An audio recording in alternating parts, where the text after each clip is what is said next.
لا حول ولا قوة إلا بالله كلمة استعانة، ويخطئ كثير من الناس فيستخدمها في الاسترجاع.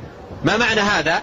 تجد بعض الناس يقال له اليوم مات فلان، اليوم مات فلان، يقول فلان مات، لا حول ولا قوة إلا بالله. هذا مو موضعها. هنا تقول ماذا؟ الذين إذا أصابتهم مصيبة قالوا إنا لله وإنا إليه راجعون، تسترجع إنا لله وإنا إليه راجعون. أما لا حول ولا قوة إلا بالله كلمة استعانة بالله سبحانه وتعالى، معناها أي لا تحول من حال إلى حال، من ضلال إلى هداية، من مرض إلى صحة، من ضعف إلى قوة، إلا بالله سبحانه وتعالى. ولهذا يشرع لك دائما وأبدا أن تقول هذه الكلمة في استقبالك لمصالح دينك ودنياك.